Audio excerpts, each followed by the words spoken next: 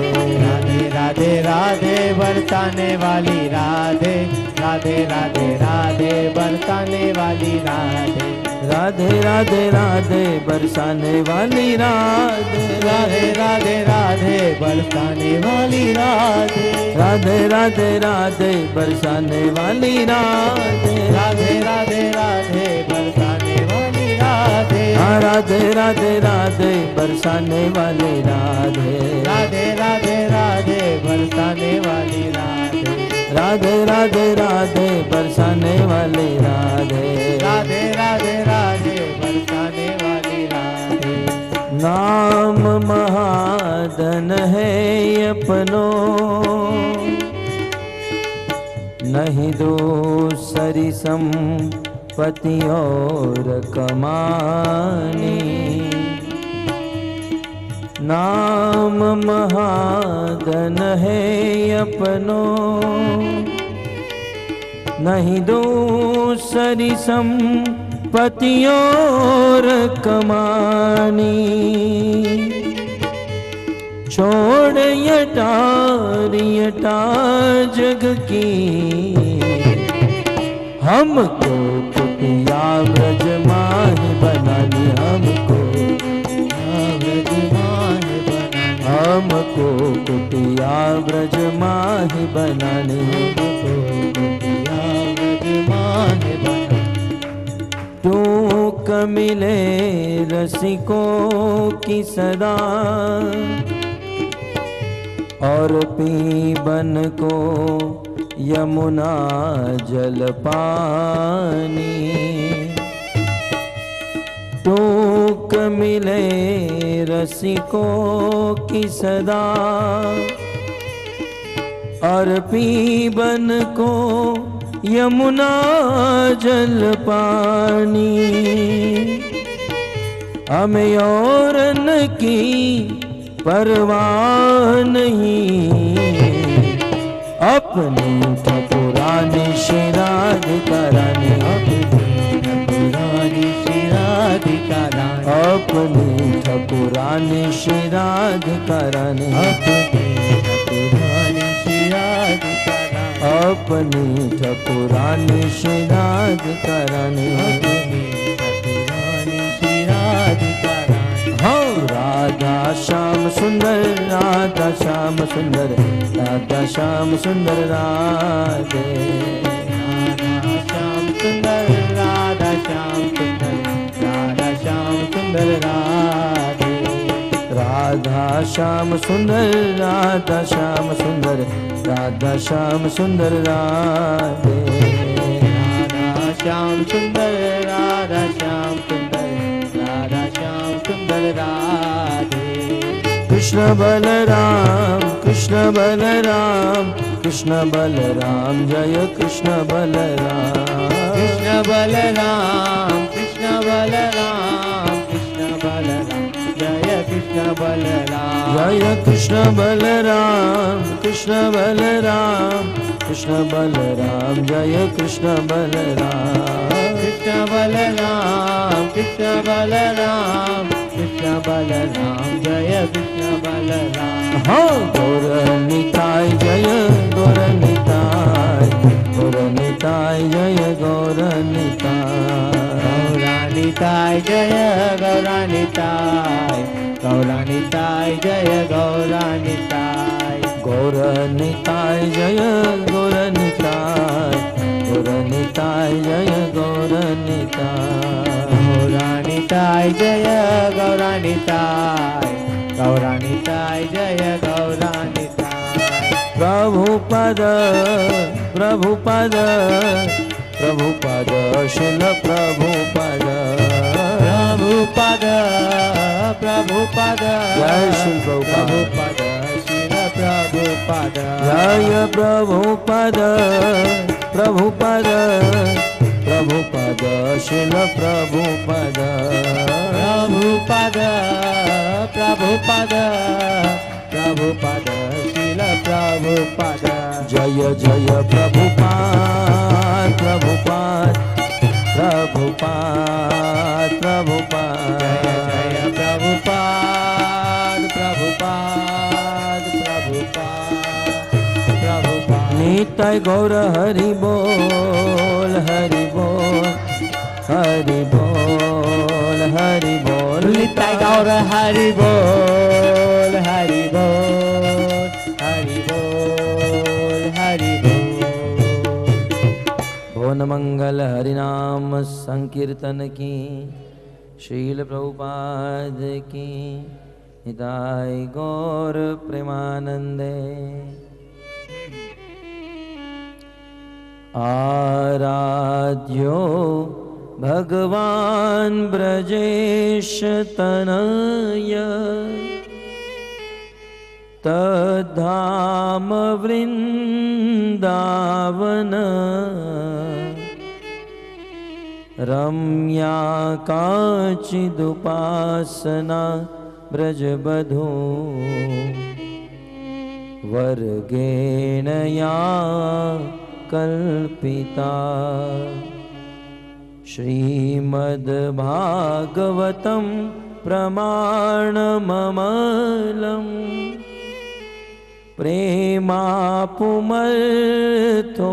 महान्। श्रीचैतन्य महाप्रभो मतमिदम् तत्रादरो नः पर। वंशी विभो शितकरा नवनीरदाभात्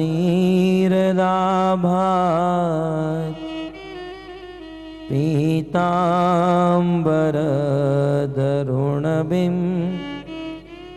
बफलधरोष्ठा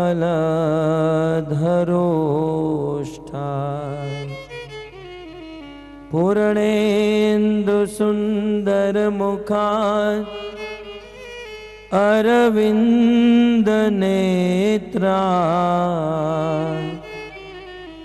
कृष्णात् परं किमपि तत्त्व अहं न जाने। कृष्ण त्वदीयपदपङ्कज पञ्जरान्ते अद्यैव मे विशतु मानसराजहंस।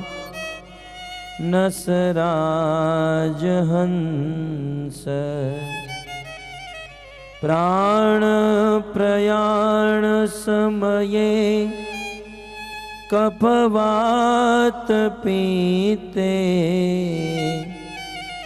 कण्ठावरोधनविधो स्मरण कुतस्ते। योऽन्तः प्रविश्य मम वाचमिमां प्रसुप्तां सञ्जीवयत्यखिलशक्तिधरस्वधाम्ना। अन्यांशहस्तचरण श्रवणत्वगादि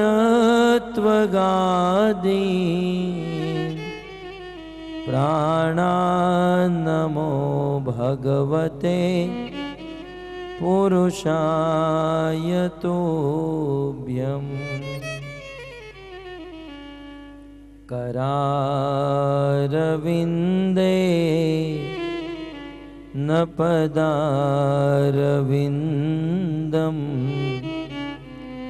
मुखारविन्दे विनिवेशयन्तम्।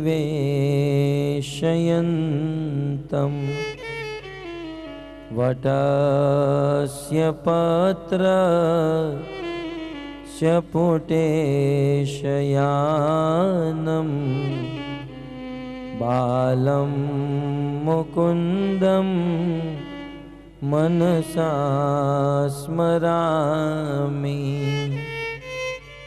श्रीकृष्ण गोविन्द दहरे मुरारे, हे नाथ नारायण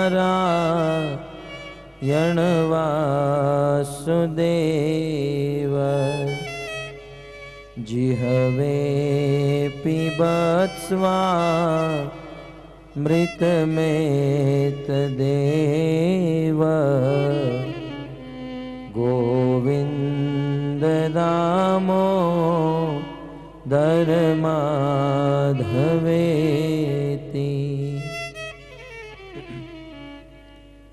जय जय श्री राधा रमण, जय जय नवल किशोर, जय गोपी चित चोर प्रभो, जय जय माखन चोर। श्री कृष्ण चंद्र भगवान की। हरे आप सब भक्तों का अंतर्राष्ट्रीय कृष्ण भावनामृत संघ की ओर से प्रस्थापित श्रीमद् भागवत कथा के अष्टम दिवस में हार्दिक स्वागत करते हैं। नैमिषारण्य में स्थित शौनक आदि ऋषि मुनिगण श्री सूत गोस्वामी के चरणों में जिज्ञासा कर रहे हैं। यद्यपि ये समस्त ऋषि मुनि कलयुग के भय से भयभीत होकर ब्रह्मा जी के द्वारा निर्देशित पवित्र नैमिषारण्य धाम में आकर उपस्थित हो गए और संकल्प किया कि हम यहां पर 1000 वर्ष तक यज्ञ करेंगे। सत्रम स्वर्गाय लोकाय सहस्त्रम सममासतः। 1000 वर्ष तक यज्ञ करने का अनुष्ठान ले चुके हैं, परंतु एक दिन की बात, उस ऋषि मुनियों के द्वारा यज्ञ चल रहे हैं। एक दातु मुनयः प्रातर हुत हुताग्नयः, सत्कृतम सूतमासीनम प्रपच्छु इदम आदरात। ऋषि मुनि यज्ञ कर रहे हैं और उस समय सूत गोस्वामी संसार में विचरण करते करते उस नैमिषारण्य धाम में उपस्थित हुए। जब इन ऋषि मुनियों को पता चला सूत गोस्वामी यहां पर आ रहे हैं, तो समस्त ऋषि मुनियों ने आपस में मीटिंग की और मीटिंग करके ठान लिया कि अब हम ये यज्ञ नहीं करेंगे, क्योंकि सूत गोस्वामी यहां पर आए हैं, इसलिए हम उनके मुख से भागवत कथा सुनेंगे। अतः समस्त ऋषि मुनियों ने यज्ञ की अग्नि को बुझा डाली, यज्ञ की अग्नि को शांत कर दिया। कुछ मुनि ऋषि मुनि गए और अनेक बाल्टी में पानी भरकर उस यज्ञ कुंड में डाल दिया, ताकि सूत गोस्वामी को पता भी न चले। सूत गोस्वामी आए और समस्त ऋषि मुनि जिज्ञासा करते हैं, आप हमें भागवत सुनाइए। इस प्रसंग से हमें यह ज्ञात होता है कि द्रव्य यज्ञ से कोटि कोटि गुना श्रेष्ठ ज्ञान यज्ञ है। पंडितों को बुलाकर यज्ञ कुंड बनाकर अग्नि प्रज्वलित करके अनेकों प्रकार की आहुति जब डाली जाती है, तब उसे द्रव्य यज्ञ कहा जाता है। शास्त्र में कहा गया है, ऐसे द्रव्य यज्ञ से कोटि कोटि गुना श्रेष्ठ ज्ञान यज्ञ है। और सभी प्रकार के ज्ञान यज्ञ में कोटि गुना श्रेष्ठ श्रीमद् भागवत कथा ज्ञान यज्ञ है। अतः श्रीमद् भागवत कथा रूपी ज्ञान यज्ञ जहां पर हो रहा हो, वहां पर अन्य समस्त कार्य छोड़कर हमें एक ही कार्य करना चाहिए, उस भागवत के आश्रय में बैठकर भागवत का श्रवण करना। कई बार लोग यज्ञ करने में रुचि रखते हैं, तीर्थाटन करने में रुचि रखते हैं, अनेकों प्रकार के कर्म कांड में रुचि रखते हैं, परंतु भागवत के अन्य प्रसंगों में सुखदेव गोस्वामी कहते हैं कि ये कर्म कांड, ज्ञान कांड, उपासना कांड उन लोगों के लिए है जिनको भगवान में और भगवान की कथा में विश्वास नहीं है, जिसे भगवान के प्रति, भगवत कथा के प्रति प्रगाढ़ विश्वास है, श्रद्धा है। उन भक्तों को अन्य कुछ करने की आवश्यकता नहीं, मात्र भगवत कथा श्रवण करके वे परम पद को प्राप्त कर सकते हैं। तो जब भागवत कथा रूपी ज्ञान यज्ञ हो रहा हो, तो अन्य समस्त कार्य छोड़कर भागवत कथा का श्रवण करना, ये हम सबका मुख्य धर्म है, प्रमुख धर्म है। कई बार कुछ लोग तीर्थाटन करते हैं, भगवान का दर्शन करते हैं, परंतु भक्तों वास्तविक बात तो यह है कि भगवान का दर्शन हम हमारी आंखों से नहीं कर सकते हैं, भगवान का दर्शन कानों से करना चाहिए। आंखों से भगवान को देखने का प्रयास करेंगे, भगवान पत्थर के रूप में दिख सकते हैं, भगवान समझ में नहीं आ सकते हैं, परंतु कान के द्वारा भगवान को समझने का प्रयास करें तो अवश्य भगवान को समझ सकते हैं, प्राप्त कर सकते हैं। हमारे अंतर्राष्ट्रीय कृष्ण भावना अमृत संघ के आचार्य ऐसी भक्ति वेदांत स्वामी शिल प्रभुपाद जब गृहस्थ थे, जीवन में प्रथम बार वृंदावन गए, और उन दिनों भक्ति सिद्धांत सरस्वती महाराज के द्वारा ब्रज मंडल की परिक्रमा हो रही थी। उस समय श्री प्रभुपाद जी सीधे उस परिक्रमा में कोशी नामक स्थान पर पहुंचे। जीवन में प्रथम बार वृंदावन गए, परिक्रमा में प्रवेश किए, परंतु सुबह अनाउंसमेंट हुआ कि आज गुरु महाराज भक्ति सिद्धांत सरस्वती महाराज की तबीयत ठीक नहीं है, अतः आज गुरुदेव भक्ति सिद्धांत महाराज दर्शन के लिए नहीं जाएंगे, वे यहां मंदिर में रहेंगे और प्रवचन करेंगे। जिन भक्तों को मंदिरों का दर्शन करना है तो वे दर्शन करने जा सकते हैं, और जिन भक्तों को यहाँ बैठकर भक्ति सिद्धांत महाराज से कथा सुननी है वो कथा सुन सकते हैं। तब वहां पर 80-90% लोग मंदिरों का दर्शन करने चले गए। शिल प्रभुपाद जी वहां पर गए थे और उनके पास दो ऑप्शन था, क्या करें। अब जीवन में प्रथम बार गए थे, इसलिए दर्शन करने की भी इच्छा थी, परंतु प्रभुपाद जी सिद्धांत को जानते थे। अतः प्रभुपाद जी ने सोचा दर्शन तो मैं फिर भी कभी कर सकता हूं, लेकिन गुरुदेव के मुख से प्रवचन ये बार बार नहीं मिल सकता है। श्रील प्रभुपाद जी मंदिरों के दर्शन करने नहीं गए, वहीं पर भक्ति सिद्धांत महाराज के चरणों में बैठकर भागवत कथा का श्रवण किए। प्रभुपाद जी अपनी कलम चलाते हैं, लिखते हैं कि मेरे गुरु ने देखा कि मुझ में भगवत कथा सुनने की बहुत रुचि है। वैसे तो मैं मंदिर के लिए बहुत काम करता था, डोनेशन लाता था, भक्तों को भी लाता था, अनेकों प्रकार की सेवा करता था। परंतु मेरे गुरु ने देखा कि मुझ में भगवत कथा सुनने की जिज्ञासा है, इच्छा है।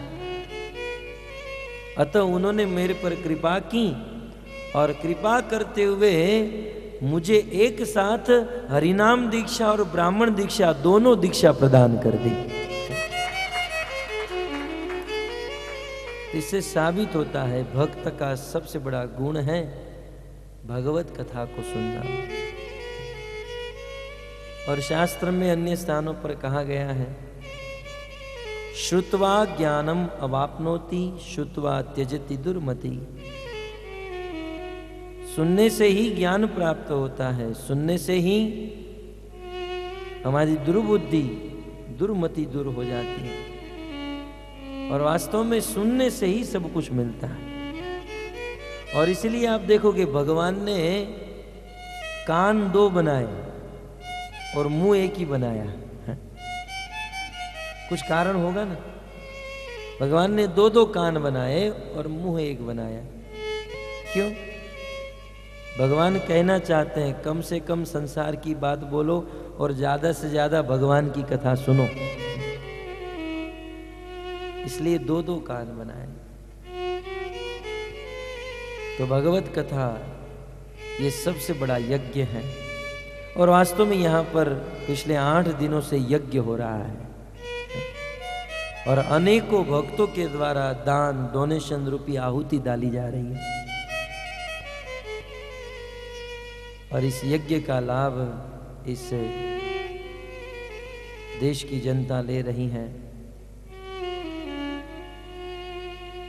सुध गोस्वामी कहते हैं यही है मनुष्य जीवन का परम लाभ। कहते हैं धर्म स्व अनुष्ठित पुंसाम विश्वक्सेन कथा सुयः। भगवान का एक रूप है विश्वक्सेन और इस विश्वक्सेन के अंश से ही गणेश जी का प्राकट्य हुआ है। गणेश जी विश्वक्सेन के अंश हैं और विश्वक्सेन भगवान श्री कृष्ण का नाम है। कहते हैं धर्म सुअनुष्ठित।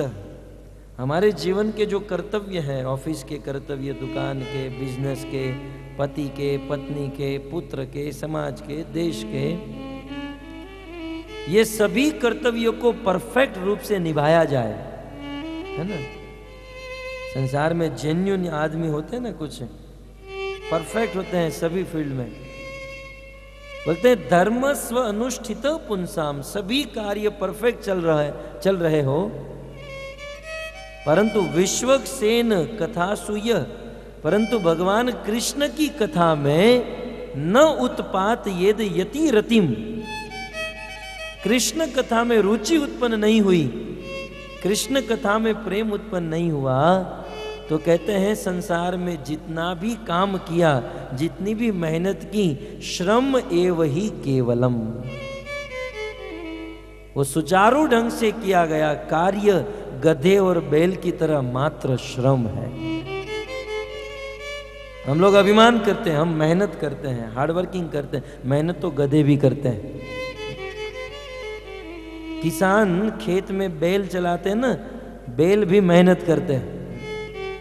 मेहनत करना बड़ी चीज नहीं है।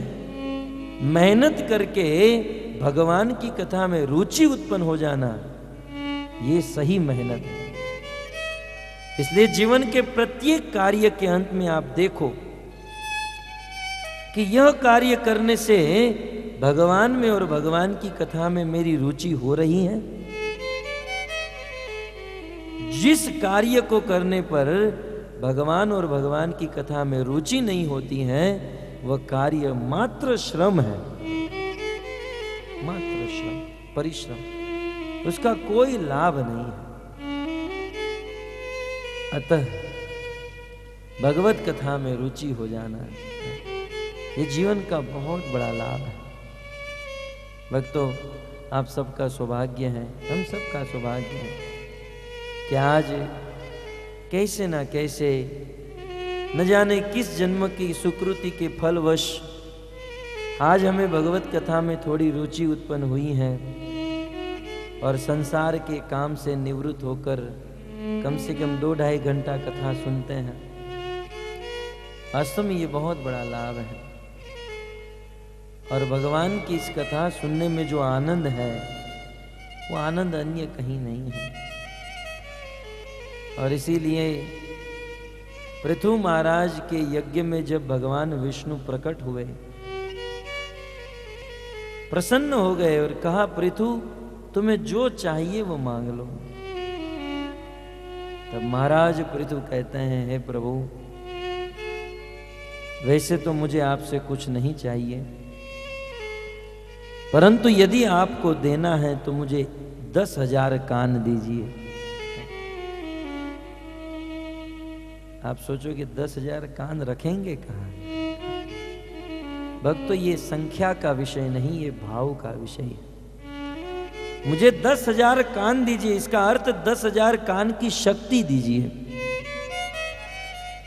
भगवान ने पूछा, इतने सारे कान की आवश्यकता क्यों पड़ गई?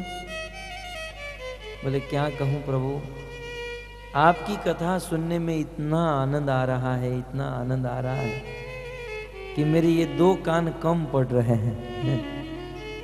आपकी कथा सुनने के लिए ये 2 कान बहुत कम है, मुझे 10,000 कान दे दीजिए ताकि निरंतर लगातार आपकी कथा श्रवण करता रहूं। यह है भगवत कथा का आनंद। तो भक्तों, श्रीमद् भागवत ज्ञान यज्ञ, श्रीमद् भागवत रूपी कथा को सुनना,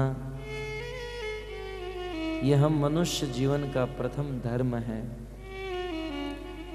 और कथा सुनकर ही हमारे जीवन में प्रोग्रेस हो सकता है। नवधा भक्ति में भी प्रथम स्थान क्या है? श्रवणम। यदि आपका श्रवण ठीक है तो कीर्तन ठीक से होगा, स्मरण ठीक से होगा, वंदन, अर्चनम, दास्यम, साख्यम, ये सभी भक्ति का आधार श्रवण के ऊपर डिपेंड है।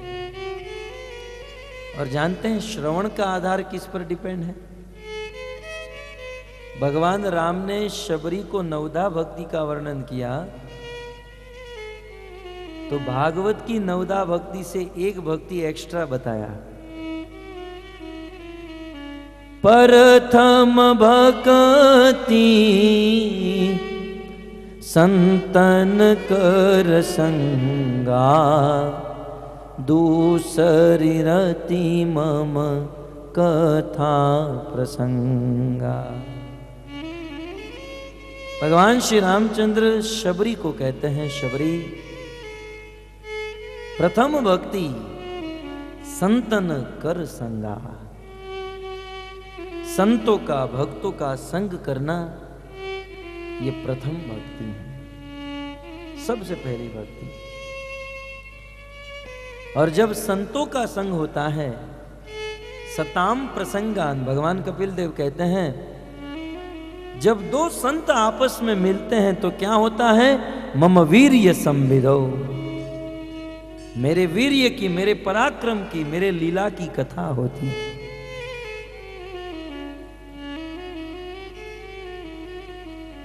महात्मा गण कहते हैं ना, संत से संत मिले करे भक्ति की बात, ज्ञानी से ज्ञान मिले करे ज्ञान की बात, गधे से गधा मिले करे लातम लात। जैसे लोग मिलते हैं वैसा कार्य होता है। 2 भक्त मिलते हैं तो भगवत कथा में तुष्यंति च रमन्ति च, कृष्ण कथा सुनकर आनंद उठाते हैं। तो श्रवण तब हो सकता है जब संतों का संग करेंगे, संतों का समागम करेंगे। और भक्तों, संतों का समागम करना ये बहुत बड़ा कार्य है। संतों ने लिखा है, संत मिलन को चालिए तजी माय अभिमान, एक एक पग आगे धरे कोटि न यज्ञ समान। संत मिलन को चालिए तजी मान अभिमान। संत को मिलने जाइए, संतों का संग कीजिए, सत्संग कीजिए, लेकिन ध्यान रहे जब सत्संग करने जाते हैं तब माया, ममता और अभिमान को छोड़कर जाना चाहिए। हृदय में मोह भरा है और कितने भी बड़े संत का संग करेंगे जीवन में कोई लाभ नहीं होगा। भगवत गीता का ज्ञान भगवान ने अर्जुन को सुनाया और आप सब जानते होंगे वही गीता का ज्ञान वेद व्यास जी के पुत्र ग्वलगम मुनि के, वेद व्यास जी के शिष्य और ग्वलगम सूत के पुत्र संजय ने धृतराष्ट्र को सुनाया। एक ही गीता, एक ही ज्ञान अर्जुन ने भी सुना और धृतराष्ट्र ने भी सुना। अर्जुन अपने कर्तव्य से विमुख थे। कृष्ण ने गीता सुनाई और गीता सुनाने के बाद कृष्ण ने अर्जुन को कहा, अर्जुन क्या लग रहा है? तब अर्जुन ने कह दिया, करिष्ये वचनम तव। कृष्ण अब आप जो बोल रहे हैं वही करना चाहता हूं। मुझे सारी बात समझ में आ गई। और वहां धृतराष्ट्र को संजय वही गीता सुना रहे थे और गीता सुनाकर बार बार संजय कह भी रहे थे, महाराज अभी भी आपके हाथ में समय है, आप इस युद्ध को रुकवा दीजिए, नहीं तो आपके पुत्र मारे जाएंगे। और रोज बताते थे, महाराज आज आपके 2 पुत्र मर गए।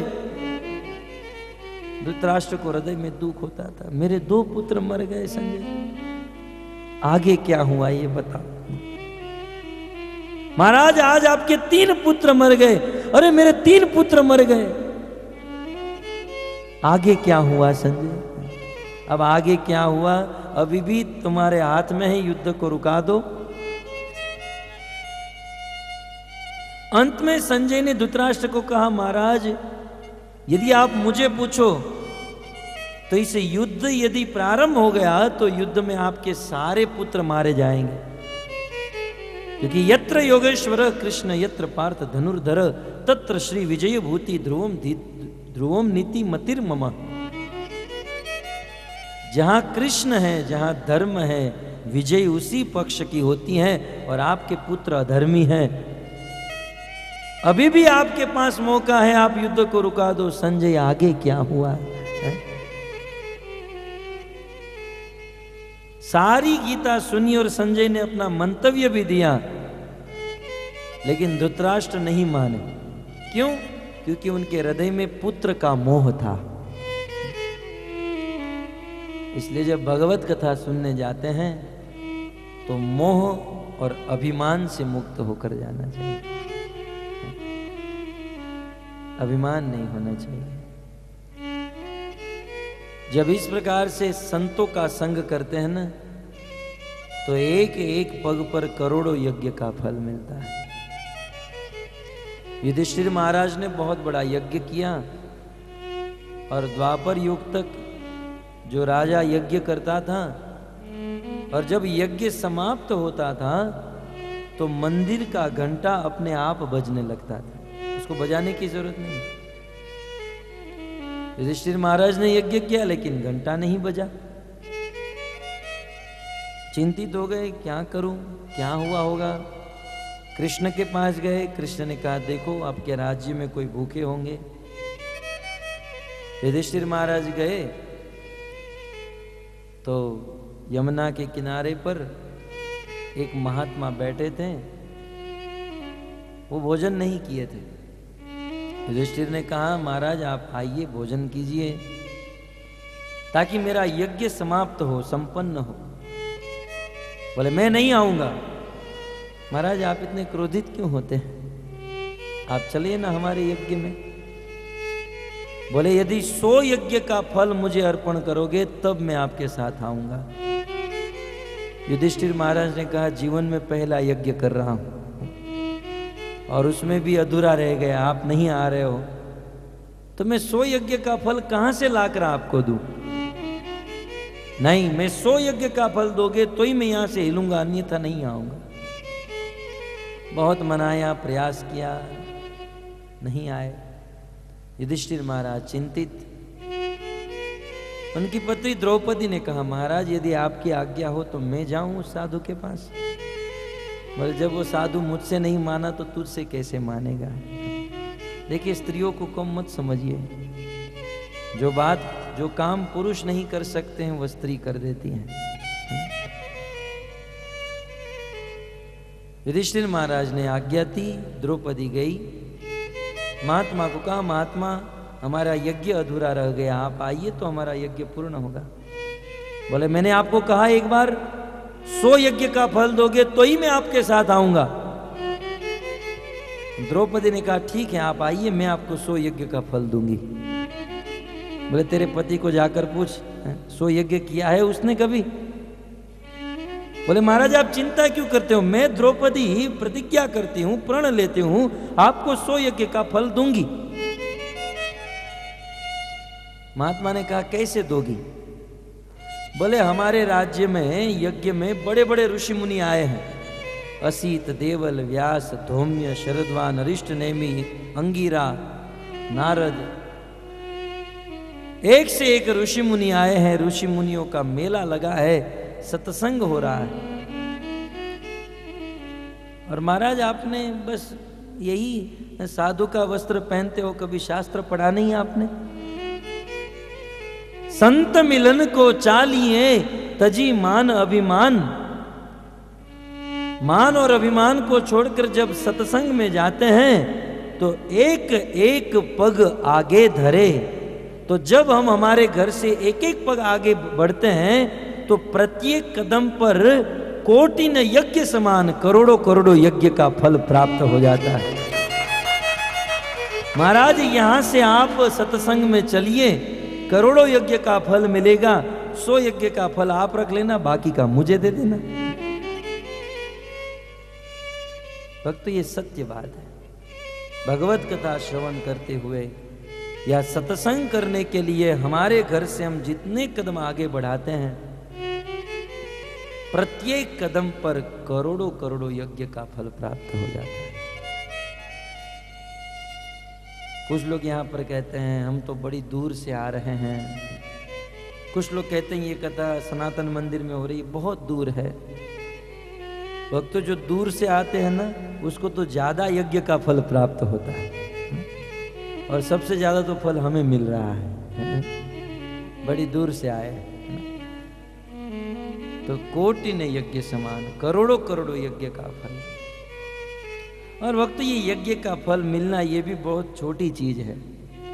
वेद व्यास जी तो भागवत के प्रारंभ में ही लिख देते हैं कि भागवत कथा सुनने की बात तो दूर रही, भागवत कथा सुनने की कोई इच्छा कर लेता है ना? सुना नहीं, अपने घर पर बैठा इच्छा कर रहा है कि सनातन मंदिर में जाएंगे, इसको उनकी कथा हो रही है, इसको सुनेंगे।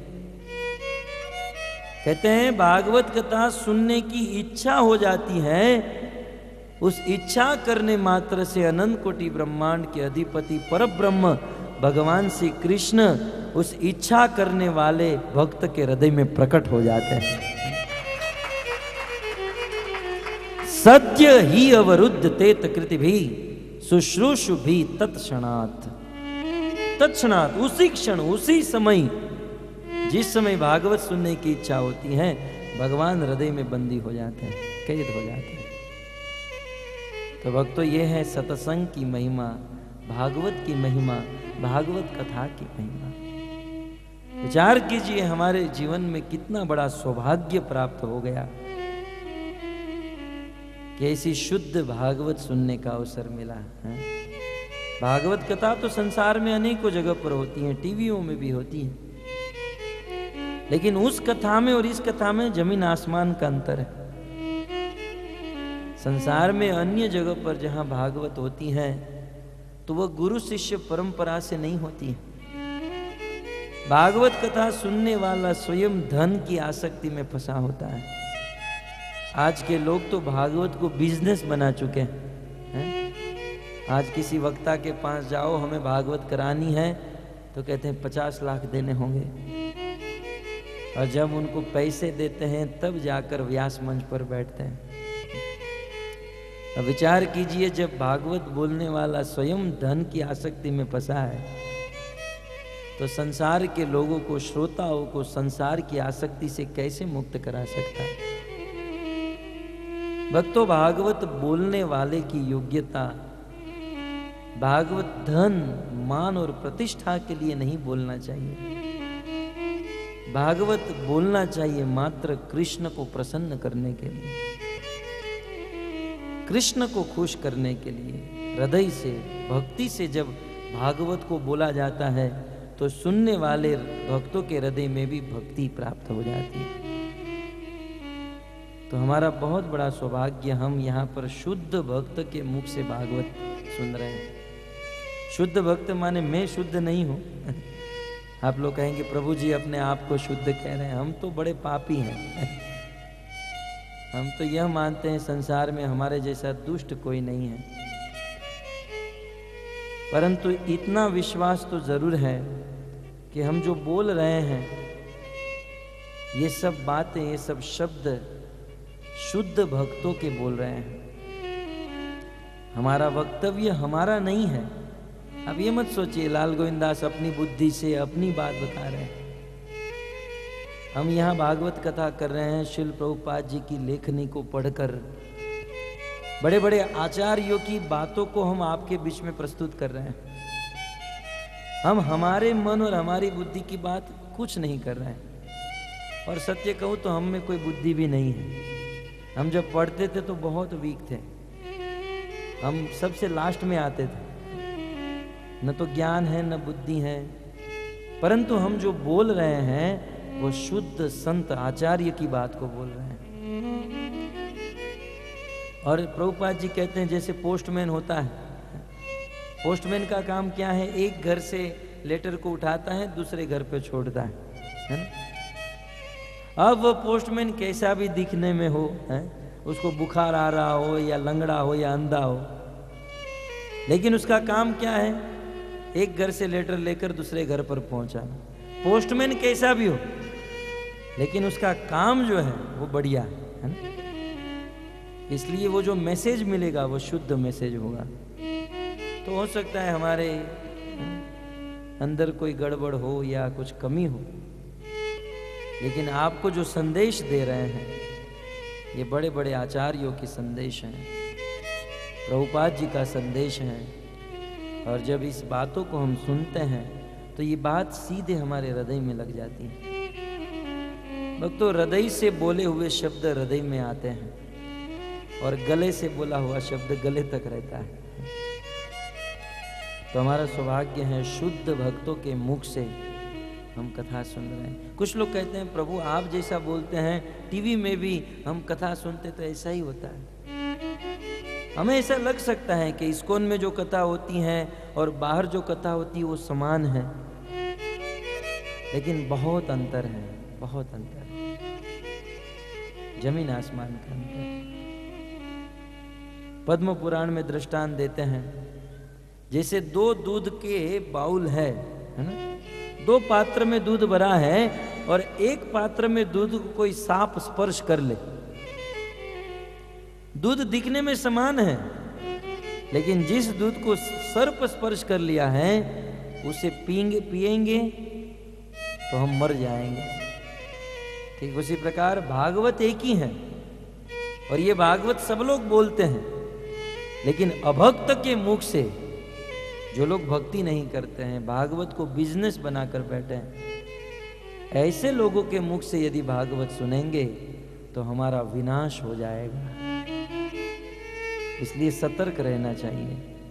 भागवत किसी रसिक, किसी प्रेमी भक्त के मुख से सुनना चाहिए, तब जाकर भागवत का वास्तविक लाभ प्राप्त होता है।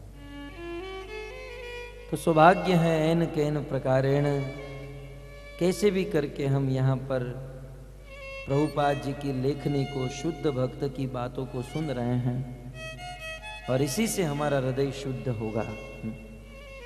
और देखा जा रहा है कि लोग अपना परिवर्तन कर रहे हैं, जीवन में अनेकों संकल्प ले रहे हैं, अनेकों व्रत नियम ले रहे हैं। तो ये प्रभुपाद जी का और आचार्यों का प्रभाव है। तो आइए शिल प्रभुपाद जी की इस असीम अनुकंपा को हम हमारे जीवन में उतारे और ज़्यादा से ज़्यादा इसका लाभ ग्रहण करें। गत सत्रों में हमने भागवत की महिमा, भागवत की भूमिका, देवी कुंती के द्वारा भगवान कृष्ण को स्तुति, पितामह भीष्म के द्वारा कृष्ण को स्तुति और इन कथाओं के माध्यम से अनेकों सिद्धांत, अनेकों उपदेश, कुछ ऐसी बातें जो हमारे जीवन में प्रैक्टिकल रूप से उतार सकें, हमने यहाँ आज तक श्रवण की। आज नैमिषारण्य में स्थित शौनक आदि ऋषि मुनि सूत गोस्वामी को जिज्ञासा कर रहे हैं कि हे प्रभु, अब आप हमें महाराज परीक्षित के विषय में सुनाइए। श्री शौनक उवाच अश्वत्थाम्नोपसृष्टेन ब्रह्मर्षिष्णोस्ततेजसा उत्तरायाहतो गर्भ इषेनाजीवित पुनः तस्य जन्म महाबुद्धे कर्मणि च महात्मनः निधनं च यथा वासी सप्रेत्य गतवान् यथा तदिदं श्रोतुमिच्छामो गदितुं यदि मन्यसे ब्रूहि न श्रद्धानाना यस्य ज्ञानमदाच्छुक।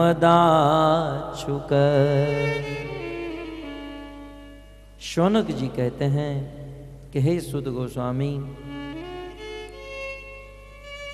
अश्वत्थामा ने उत्तरा के गर्भ के ऊपर ब्रह्मास्त्र छोड़ा था और आपने यह कहा कि भगवान श्री कृष्ण ने अपनी लीला से उत्तरा के गर्भ की रक्षा कर ली। तो हे प्रभु, उत्तरा के गर्भ की रक्षा होने के बाद उस बालक का जन्म कब हुआ? उस उत्तरा के पुत्र, अभिमन्यु के पुत्र परीक्षित के विषय में आप बताइए। और हमने सुना है उनको श्राप मिला था। किस प्रकार महाराज परीक्षित को श्राप मिला और किस प्रकार महाराज परीक्षित भगवान के धाम में चले गए। यदि आप हमको योग्य समझते हैं, कहते हैं तदिदम श्रोतुम इच्छामि गदितुम यदि मन्यसे, यदि हम इस कथा को सुनने के योग्य हैं तो आप इस कथा को हमें सुनाइए, क्योंकि हम श्रद्धालु हैं और आप भगवान के प्रिय हो। जब श्रोता श्रद्धालु होते हैं और वक्ता भगवान के प्रिय होते हैं और जब तब कथा होती है ना, तो उस कथा से श्रोता और वक्ता दोनों को आनंद आता है, एक आनंद की लहर बहने लगती है। और वक्ता के हृदय में कोई प्रेम नहीं और श्रोता अब कैसे भी करके मजबूरी से आकर बैठना पड़ता है। ऐसा अवसर हो तब रस और आनंद नहीं बहता है, बस फॉर्मेलिटी होती है। परंतु श्रोता के हृदय में श्रद्धा, जिज्ञासा और वक्ता के हृदय में प्रेम, और तब जब कथा होती है तो जगत के उद्धार के लिए कथा बहती है। परीक्षित के विषय में सुनाइए। जिज्ञासा बहुत अद्भुत है और मनुष्य जीवन बना ही है जिज्ञासा करने के लिए, है ना। वेदव्यास जी ने वेदांत सूत्र नामक ग्रंथ लिखा। उनका प्रथम मंत्र, प्रथम श्लोक ही लिखते हैं, यथा तो ब्रह्म जिज्ञासा अथ अतः, मनुष्य जीवन प्राप्त हुआ है, अतः देयरफॉर मनुष्य जीवन मिला है, इसलिए मनुष्य जीवन प्राप्त करते ही सर्वप्रथम क्या करना चाहिए? ब्रह्म जिज्ञासा, भगवान के विषय में जानने का प्रयास करो। दुनिया के विषय में तो बहुत जानते हैं, थाईलैंड में क्या हुआ, बैंकॉक में क्या हुआ, यहाँ क्या हुआ, पड़ोसी में क्या हुआ, उस मोहल्ले में क्या हुआ, लेकिन पहले ये जानिए अपने अंदर क्या हो रहा है। हम कौन हैं, आत्मा क्या है, परमात्मा क्या है, बारे में जानिए, आत्म साक्षात्कार कीजिए, फिर परमात्मा साक्षात्कार कीजिए। और यदि कोई व्यक्ति परमात्मा के विषय में, भगवान के बारे में जान जाता है तो फिर उसे दुनिया के बारे में जानने की आवश्यकता नहीं रहती। श्रील प्रभुपाद जी भगवद गीता के परपोर्ट में लिखते हैं, Krishna is root of everything. भगवान श्री कृष्ण सबके मूल है। एक बार कृष्ण को जान लिया तो सारी चीज आपको समझ में आ गई। और कृष्ण को छोड़कर दुनिया को जानते रहो, जीवन बीत जाएगा, लेकिन दुनिया को जानने की बात दूर रही, अपनी पत्नी को भी नहीं जान पाओगे जीवन भर तक।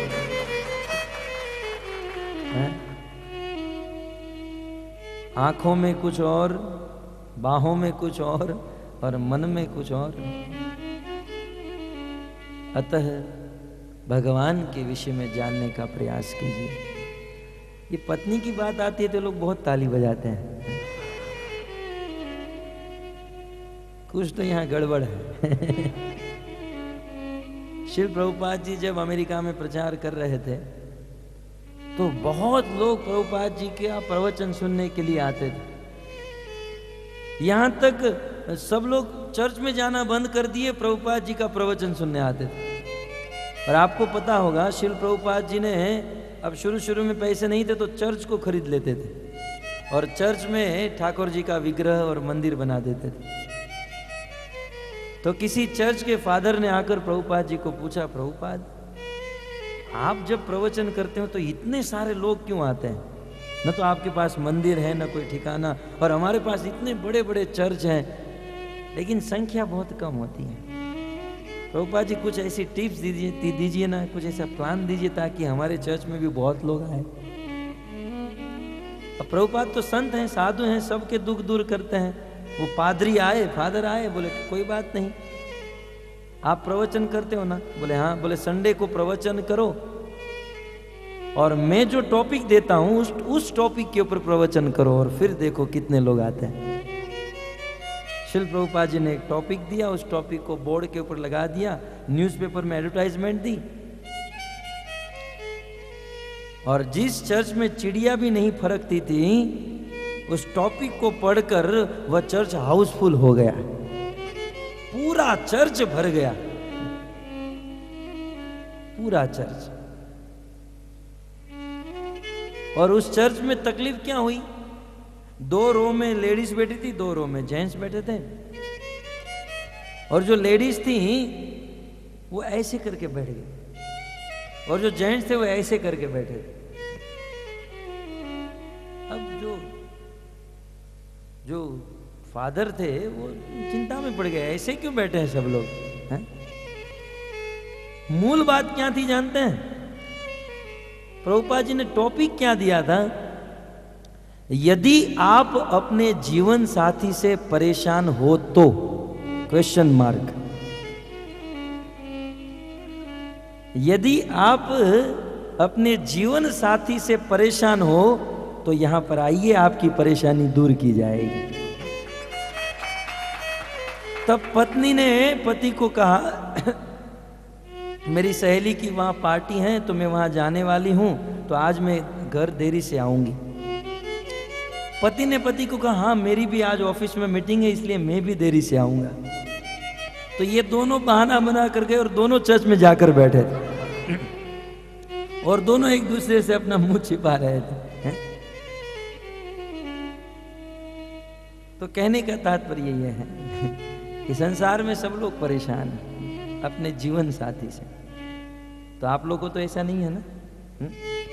देखो खुलकर कोई बोल भी नहीं रहा है, इतना तो भय है इन लोगों को। आज के पुरुष को इतना भय है। एक आचार्य कहते हैं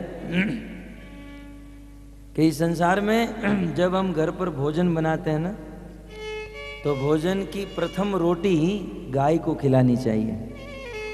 शास्त्र में ऐसा लिखा है, पहली रोटी गाय को खिलानी चाहिए और अंतिम रोटी कुत्ते को खिलानी चाहिए। ढूंढना चाहिए हमारे जीवन में, हमारी गृहस्थी में पहली रोटी के ऊपर गाय का अधिकार, अंतिम रोटी के ऊपर कुत्ते का अधिकार।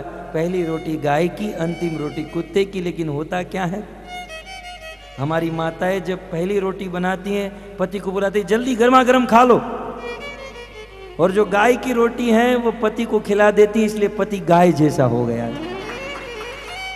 बेचारे गाय जैसे बैठे हैं और अंतिम रोटी खुद खा जाती है।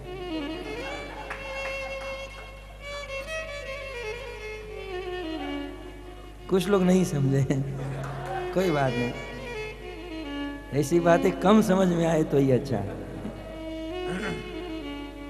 देखिए मेरा वाक्य नहीं है, एक संत ऐसा बता रहे थे। अब कितना सच है गलत है आप लोग को अनुभव हो चुका होगा। बेचारे भोले बन गए हैं, गाय जैसे हो गए हैं, झुक जाते हैं। कोई बात नहीं, तुम जो कहोगी। खैर तो मैं तो क्या बात कर रहा था, क्या बोल रहा था? शौनक आदि ऋषि मुनि ने परीक्षित, हाँ, जिज्ञासा करनी चाहिए और जिज्ञासा भगवान के विषय में होनी चाहिए। भगवान क्या है, हम क्या है।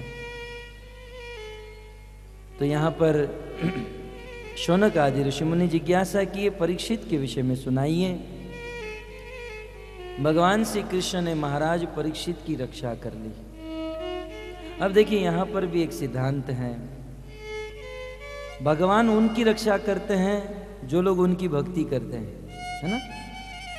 अब बताइए महाराज परीक्षित ने भगवान की भक्ति कहाँ कर ली? वो तो गर्भ से बाहर भी नहीं आए थे, फिर भी भगवान ने महाराज परीक्षित की रक्षा की। तो यहां पर एक सिद्धांत प्रकट होता है कि एक भक्त अथवा एक मां यदि भक्ति करती हैं और अपने बच्चों के प्रति शुभ कामना रखती हैं तो अपनी माता की भक्ति का फल पुत्र को प्राप्त होता है, अवश्य होता है। तो भगवान श्री कृष्ण ने रक्षा की। कुछ दिनों के बाद उत्तरा के गर्भ से एक तेजस्वी बालक का जन्म हुआ, और जैसे ही बालक का जन्म हुआ ब्राह्मणों को बुलाया गया, स्वस्ति वाचन किया गया, वेदों के श्लोक और मंत्र को पढ़ाया गया। देखिए हमारे बालक के जन्मदिन के दिन क्या करना चाहिए ये भी भागवत में लिखा है। जब बालक का जन्म होता है, हैप्पी बर्थडे होता है, तब ब्राह्मणों को बुलाना चाहिए, वैष्णवों को बुलाना चाहिए, स्वस्ति वाचन कराना चाहिए, भगवत कथा, भगवत कीर्तन, भगवत प्रसाद। और आज तो जन्मदिन होता है, होटलों में जाते हैं और फिर केक लाते हैं और फिर केक में मोमबत्ती लगाते हैं और मोमबत्ती को जलाते हैं। मोमबत्ती बेचारी जलती रहती हैं और माता पिता बच्चे को कहते बेटा बुझा दे। अब प्रकाश का अर्थ होता है ज्ञान, ज्ञान की उपमा प्रकाश के साथ की गई है, लेकिन माता पिता खुद बच्चे को कहते बेटा बुझा दे।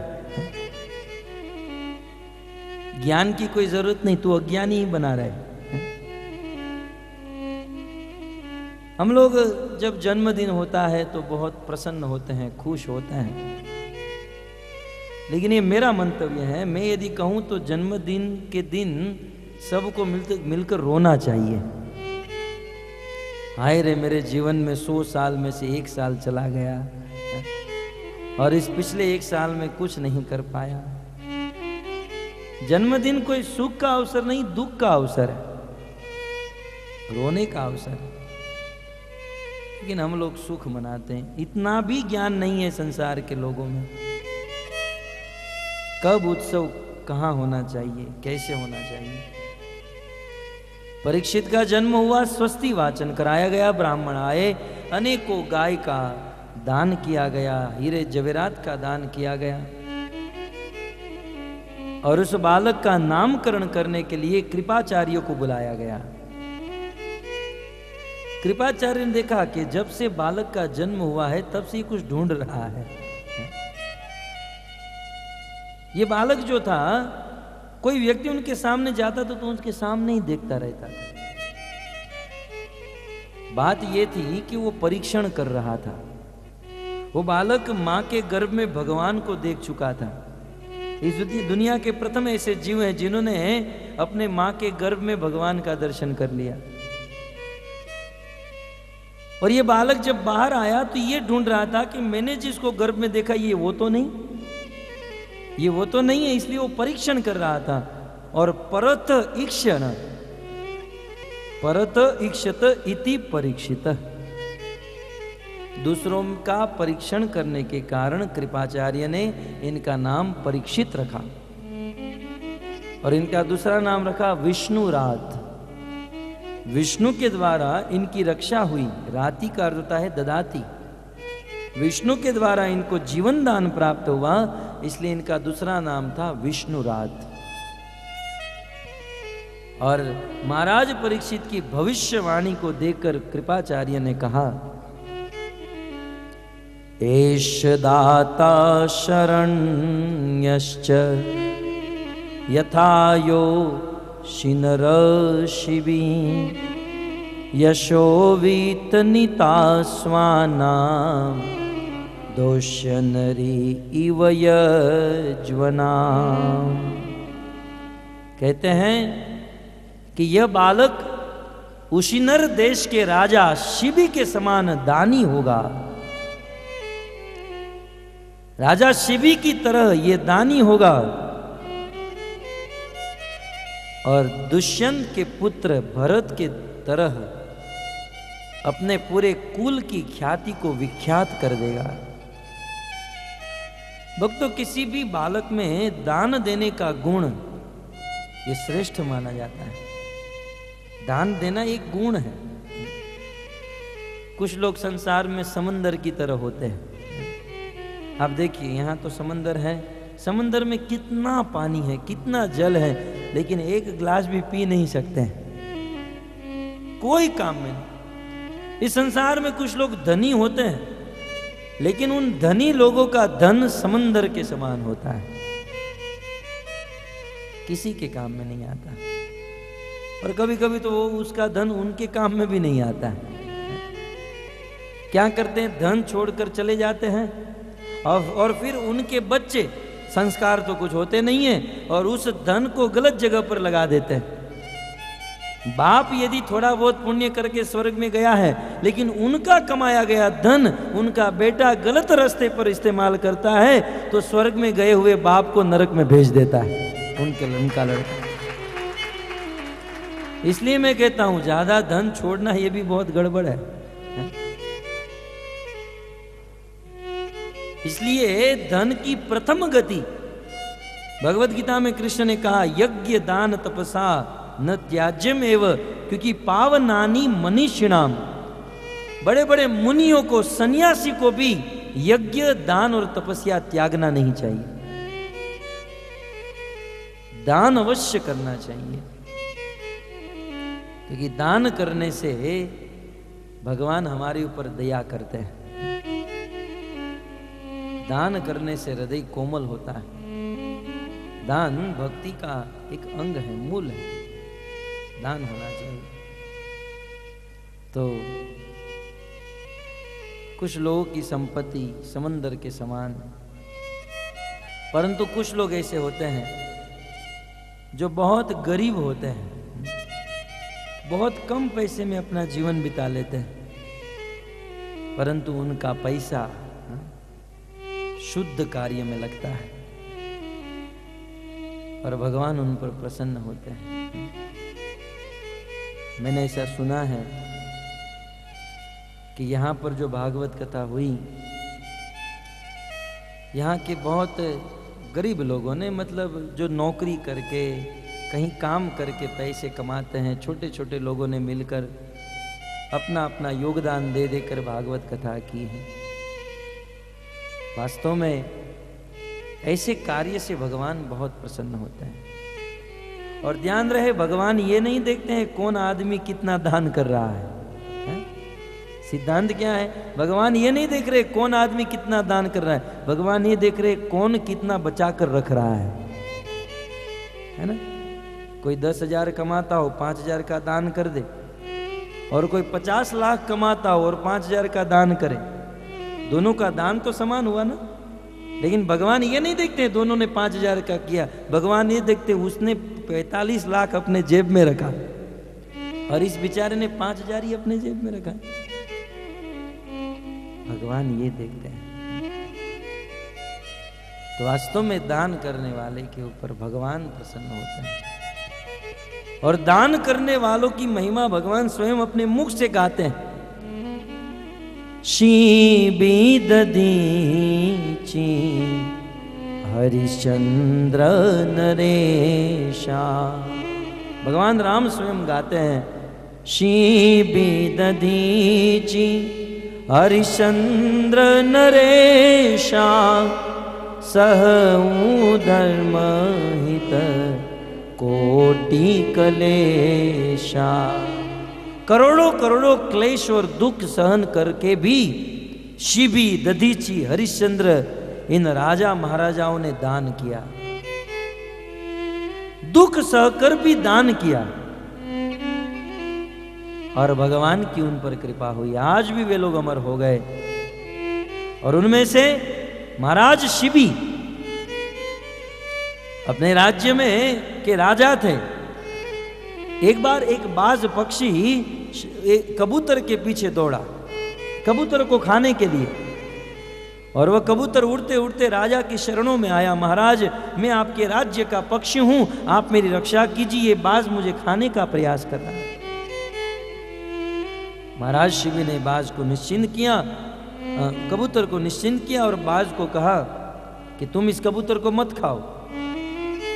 उस बाज पक्षी ने कहा, ये कबूतर मेरा आहार है, और यदि मैं कबूतर को नहीं खाऊंगा तो भूखा रह जाऊंगा। तब राजा शिवी ने कहा कि तुम खाना ही चाहते हो तो मेरे शरीर के मांस को खा लो, कबूतर को मत खाओ। तब बाज ने कहा, तराजू लाओ और कबूतर को एक पल्ले में रखो, और उनका जितना वजन है उतना आपके शरीर का मांस दे दो। तब एक पात्र में कबूतर को रखा, वजन का कांटा उठाया, और दूसरे पात्र में महाराज शिवी ने अपनी जंगा से मांस काटकर उस पात्र में रख दिया। लेकिन कबूतर का वजन ज्यादा, मांस का वजन कम। दूसरी जंगा से मांस काट कर दिया, लेकिन फिर भी वजन कम। फिर अपना दोनों पांव काट कर रख दिया, फिर भी वजन कम। अपना हाथ काट के रख दिया, फिर भी वजन कम। और जब अपना मस्तक काट कर रखने गए, तब साक्षात अग्नि देवता ब्रह्मा विष्णु महेश प्रकट हो गए, प्रकट हो गए। और बस महाराज शिवी, हम तो आपकी परीक्षा ले रहे थे। भक्तों, भगवान भिखारी नहीं है। ऐसा नहीं कि भगवान के दाम में पैसे की, बाट की बहुत जरूरत पड़ गई है तो थोड़ा दान दो तो भगवान को थोड़ा अच्छा लगेगा। नहीं, अरे करोड़ों करोड़ों लक्ष्मी जिसकी सेवा करने के लिए लाइन में खड़ी रहती हैं, उस भगवान को पैसे की, धन की जरूरत नहीं, परंतु भगवान को भाव की जरूरत है। वो भाव देखना चाहते, मेरे भक्त का भाव क्या है। और यदि भक्त ने भाव से भगवान को दिया तो भगवान अपने भक्त की वस्तु को रखते नहीं हैं, वो अपने भक्त को उनके द्वारा दी गई सारी वस्तु को वापस लौटा देते हैं। और भक्तों, भगवान का वापस लौटाना भी अद्भुत है, हमारे जैसे नहीं है। हमने किसी से 1 लाख रुपए लिए तो लाख रुपए ही देते हैं, या थोड़ा इंटरेस्ट देकर 1,10,000 या 20,000 देंगे। परंतु भगवान जब वापस लौटाते हैं तो हजारों भुजा से। हम देते हैं तो 1 हाथ से 1 रुपया देते हैं, भगवान के 1000 हाथ हैं, जब वापस लौटाते हैं तो हजारों गुना करके वापस लौटाते हैं, हजारों गुना। और शास्त्र में तो दृष्टांत इतिहास भरा पड़ा है इससे। द्रौपदी ने कृष्ण को क्या दिया था? यदि हम दान की बात करें, क्या दिया था द्रौपदी ने कृष्ण को? बहुत। कृष्ण ने जब शिशुपाल के ऊपर चक्र चलाया तो अपनी उंगली से थोड़ा सा खून निकल गया। द्रौपदी ने साड़ी का पल्लू फाड़कर कृष्ण के हाथ में लगा दिया। एक छोटा साड़ी का धागा टुकड़ा कृष्ण को दान में दे दिया, और जब कृष्ण ने उसको लौटाया तो कितने किलोमीटर साड़ी को वापस कर दिया। बताइए, सुदामा ने कृष्ण को क्या दिया था? पड़ोस में जाकर 2 मुट्ठी चावल लेकर कृष्ण के पास गए थे, लेकिन जब लौटाना हुआ तब भगवान श्री कृष्ण ने अपने जैसे ही सोने की द्वारका नगरी सुदामा भक्त को प्रदान कर दी। भगवान भाव देखते हैं। और भगवान की बात छोड़िए भक्तों, भगवान की एक छोटी सी शक्ति, ये प्रकृति है ना, ये पृथ्वी भगवान की छोटी सी शक्ति। भगवान में तो ये गुण है, ये तो दूर की बात है, इस पृथ्वी में भी ये गुण आया क्योंकि ये भगवान की शक्ति है।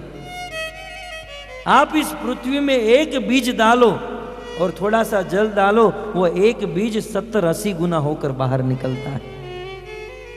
जब छोटी सी शक्ति पृथ्वी में ये गुण है कि एक बीज डालो 70-80 गुना होकर निकलता है, तो भगवान को हम देंगे तो क्यों 70-80 गुना और 100 गुना करके वापस नहीं देंगे? अवश्य देंगे, इसमें कोई संशय नहीं। लेकिन फिर भी हमें यह सोचकर भगवान को नहीं देना चाहिए कि हम एक देंगे तो शेयर बाजार की तरह 100 होकर आएगा।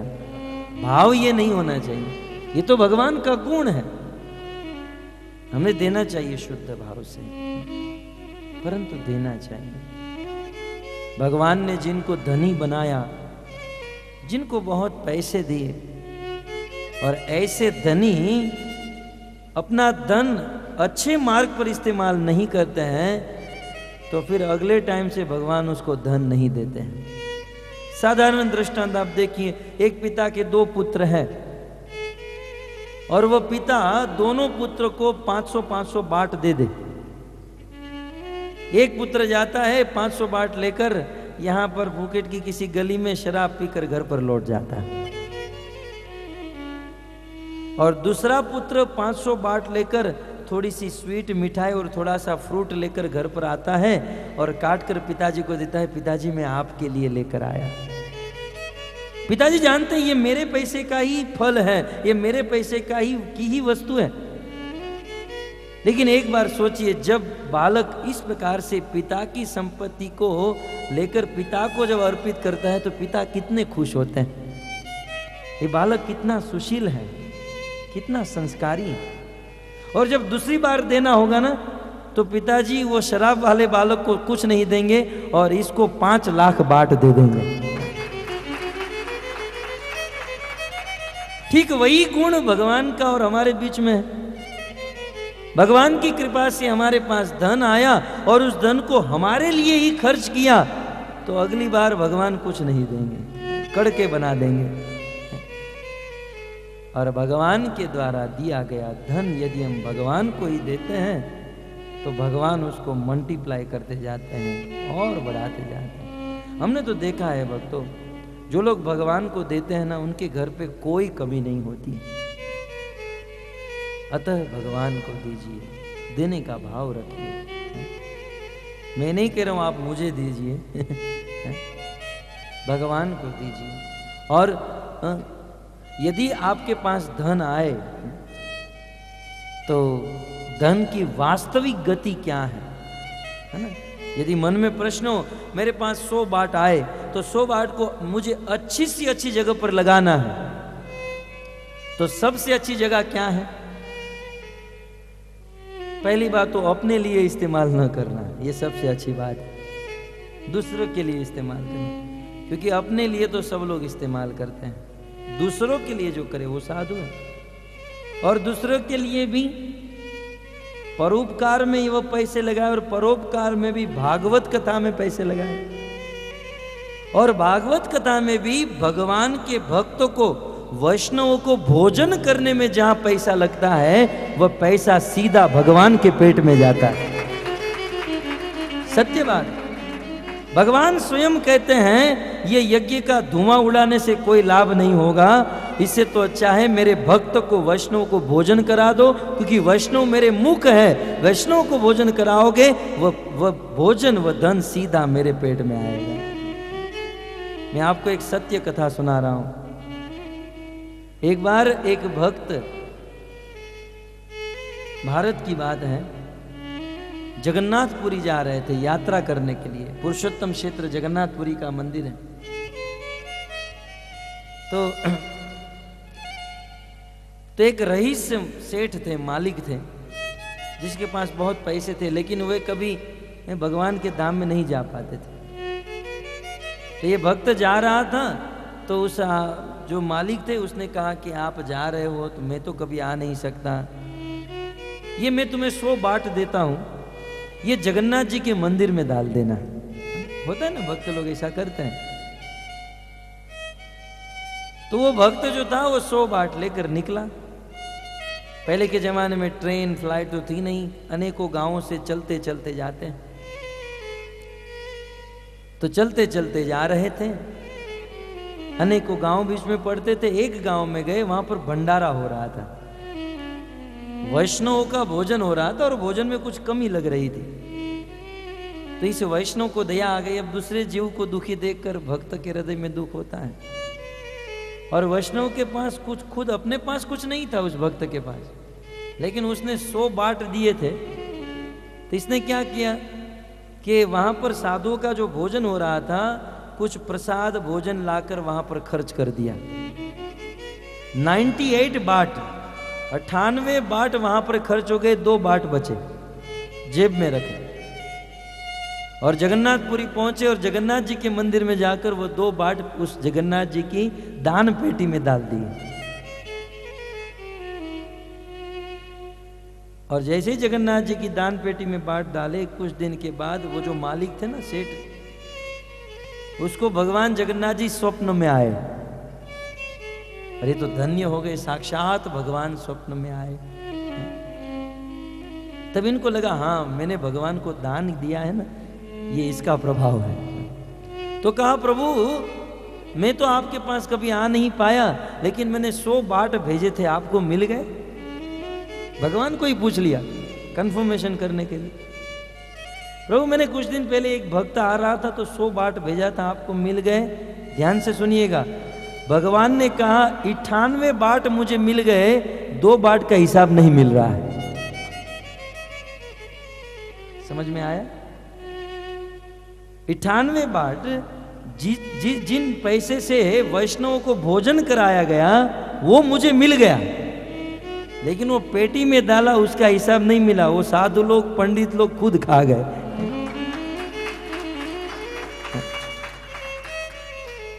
इसलिए धन की सबसे श्रेष्ठ गति वैष्णवों को भोजन कराना। तो दान, अब इस प्रकार से श्लोकों का विस्तार करेंगे तो कथा अधूरी रह जाएगी।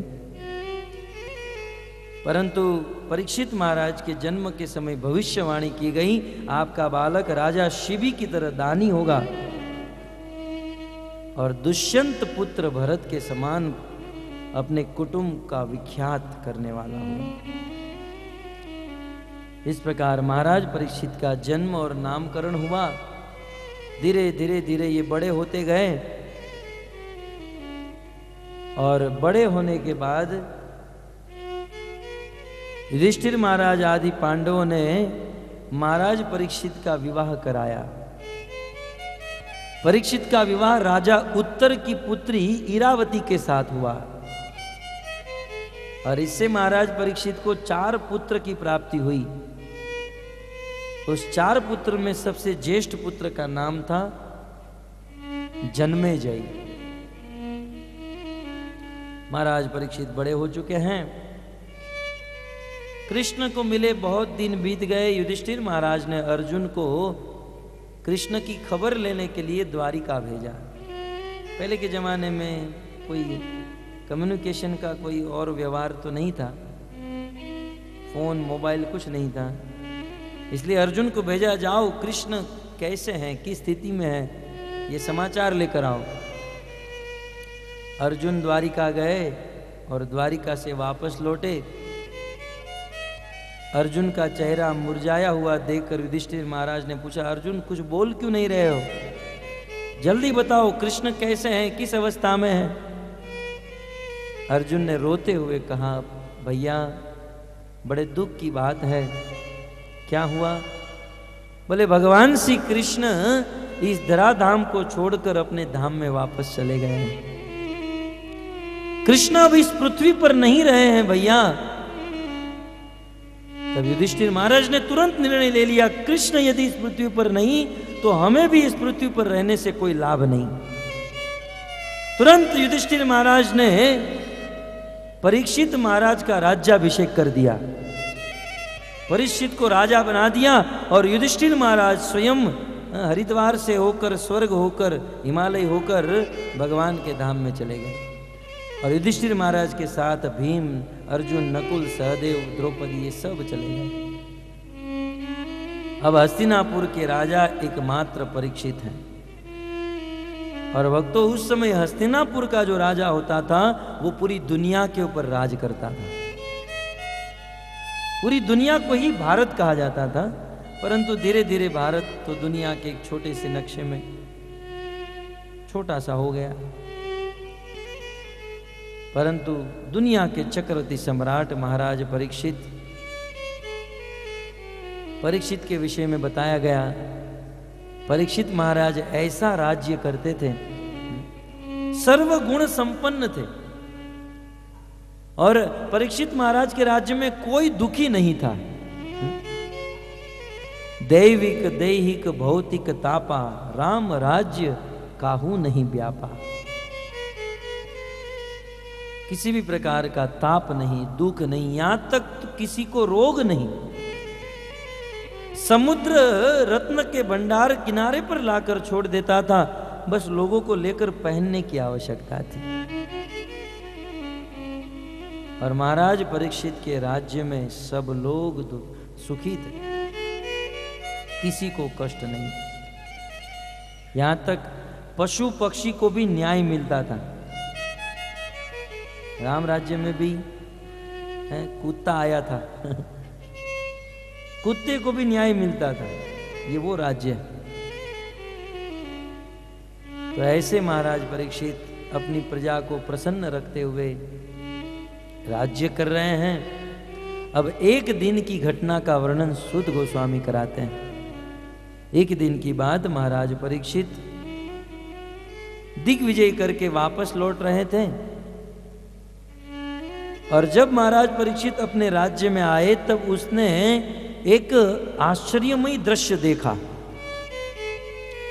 महाराज परीक्षित ने एक अद्भुत दृश्य देखा।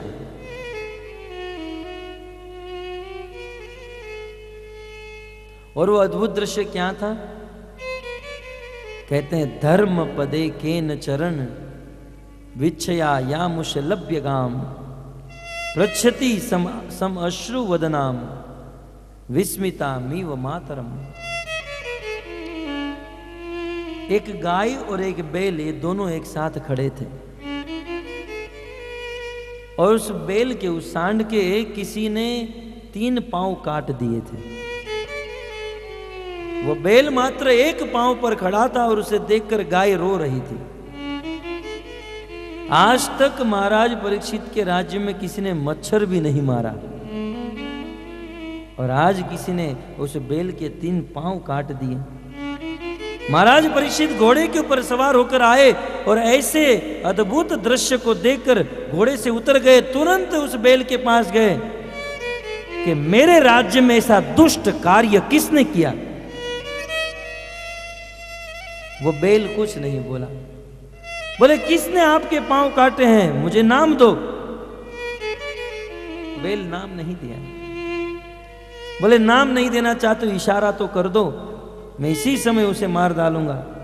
बार बार परीक्षित के पूछने पर जब वो बैल कुछ नहीं बोला, परीक्षित बार बार पूछते रह गए, तब बैल ने मनुष्य भाषा में इतना कहा कि राजन, आप ये जानना चाहते हो कि मेरे पांव किसने काटे हैं? राजन, आप ये जानना चाहते हो मैं दुखी क्यों हूं? सत्य कहूं तो राजन, मैं भी नहीं जानता हूं। संसार के कुछ लोग कहते हैं कि हमें दुख देने वाले देवता हैं, तो कुछ लोग ऐसा कहते हैं हमें दुख देने वाले हमारे अपने स्वजन हैं, तो कुछ लोग ऐसा कहते हैं ये दुख और सुख और कुछ नहीं, ये मात्र मन की भ्रांति है। संसार के लोग मेरे दुख का अन्य अन्य कारण बताते हैं, परंतु परीक्षित आप तो राजा हो, बुद्धिमान हो, अब आप ही बताइए कि मेरे दुख का वास्तविक कारण क्या है। भक्तों, महाराज परीक्षित बुद्धिमान थे, तुरंत समझ गए कि इतनी बड़ी बात करने वाला कोई साधारण पशु नहीं हो सकता है। ये धर्म का सिद्धांत बनाने वाला कोई साधारण बैल नहीं, ये बैल के रूप में साक्षात धर्म देवता आकर खड़े हैं। और वास्तव में यही था कि साक्षात धर्म ही बैल का रूप लेकर खड़ा था। और ऐसा क्यों बोल रहा था? क्योंकि भक्तों, धर्म का एक सिद्धांत है, इस संसार में यदि कोई व्यक्ति बुरा कर्म करता है, बुरा कार्य करता है, तो बुरे कार्य करने वाले को तो पाप लगता ही है, लेकिन बुरे कार्य करने वाले का नाम यदि कोई ले ले तो उस व्यक्ति को भी उतना ही पाप लगता है।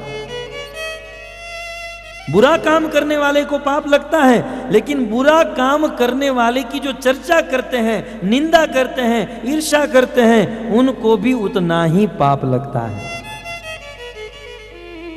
विचार कीजिए, हम और आप दिन में कितनी बार फलाने भक्त ऐसे हैं, फलानी माता जी ऐसी हैं, वो ऐसा है, वो वैसा है। वो तो बुरे हैं, उनके बुरे कार्य से उनको पाप लगेगा, लेकिन उनका नाम लेने से, उनकी चर्चा करने से उतना ही पाप हमें लगेगा।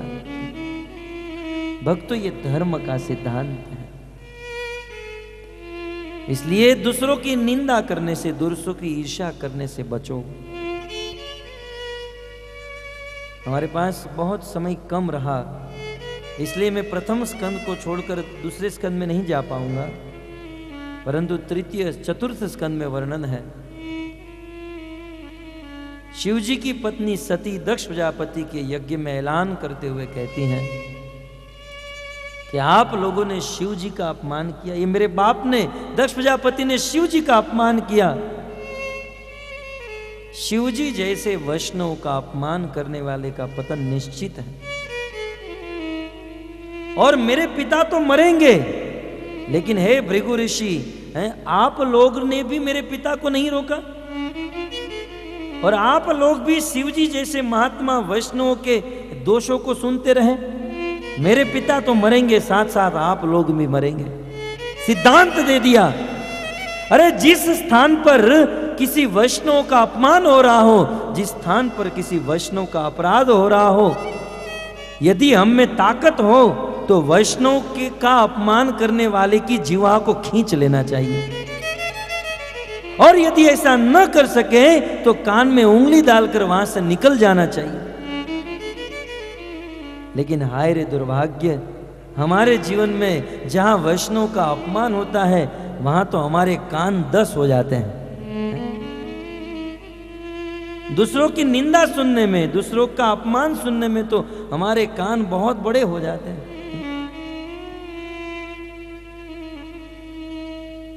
लाल गोविंद प्रभु अच्छी कथा करते हैं, वो तो करते हैं, उसमें कौन सी बड़ी बात है।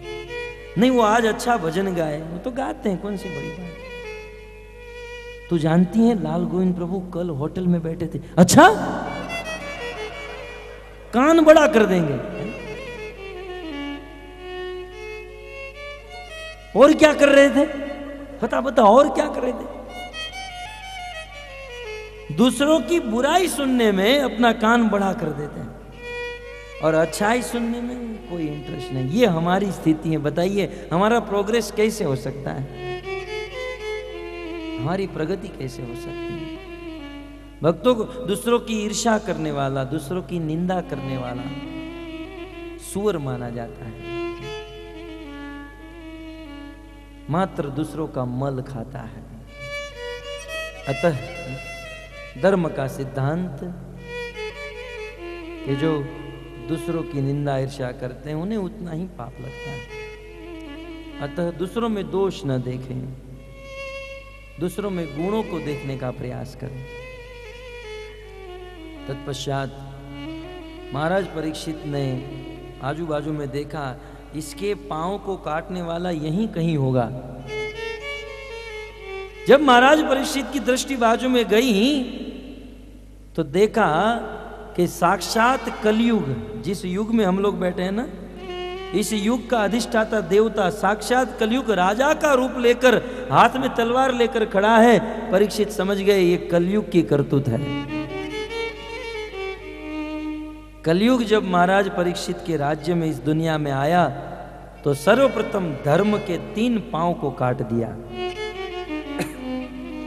परंतु महाराज परीक्षित तुरंत कलयुग के पास गए, खड़क से तलवार निकाला और अपनी तलवार से जैसे ही कलयुग को मारने गए, कलयुग ने देख लिया कि अब मैं मरने वाला हूं, बचने के लिए एक ही उपाय है। तुरंत वह कलयुग महाराज परीक्षित के चरणों में गिर गया। महाराज मैं आपका शरणागत हूं, मेरी रक्षा करो। कलयुग ने, महाराज परीक्षित ने कहा, क्योंकि तुम मेरी शरण में आए हो और मैं क्षत्रिय हूं इसलिए मैं तुम्हें जीवन दान दे रहा हूं, परंतु तुम आज और अभी इस राज्य को छोड़कर चले जाओ। कलयुग ने कहा, महाराज आपके राज्य की सीमा तो बहुत बड़ी है, इस पृथ्वी को छोड़कर मैं कहां जाऊंगा? आप मुझे कहीं तो स्थान दीजिए। जब कलयुग ने बार बार कहा मुझे कहीं तो स्थान दीजिए, तब महाराज परीक्षित ने कलयुग को 4 जगह पर स्थान दिया। कलयुग ने मांगा मुझे कहीं तो स्थान दीजिए। महाराज परीक्षित ने कहा मैं तुम्हें 4 जगह पर स्थान दूंगा, लेकिन कल सुबह 7 बजे।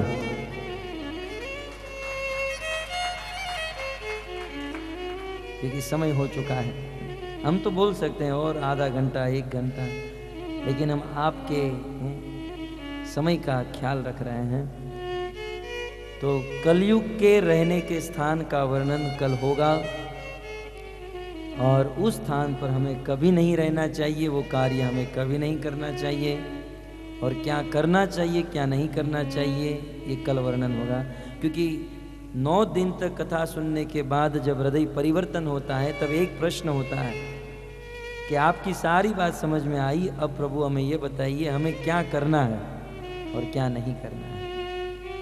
तो भागवत का सार कल आपको बताया जाएगा। समय से आइए, सुनिए और अपने जीवन को धन्य कीजिए। हरे कृष्णा हरे कृष्णा हरे कृष्णा कृष्णा हरे हरे, हरे राम राम राम हरे हरे। शील प्रभुपाद महाराज की। और हरे कृष्णा कृष्णा हरे हरे, हरे राम राम राम हरे हरे। हम श्री श्री राधा गिरधारी प्रभुपाद जी से प्रार्थना करते हैं, श्रीमान राम बासनेट और श्रीमान लीलाधर प्रभु जी के यति पावन पुराण की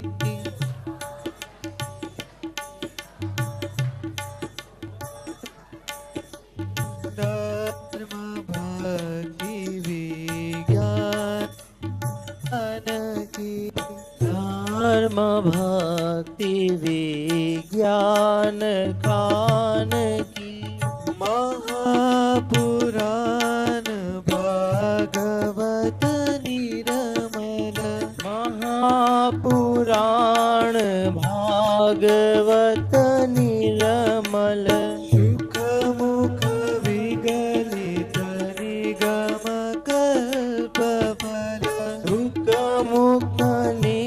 नित्य निगम कल्प फल परमानंद सुधारसमय कल परमानंद सुधारसमय कल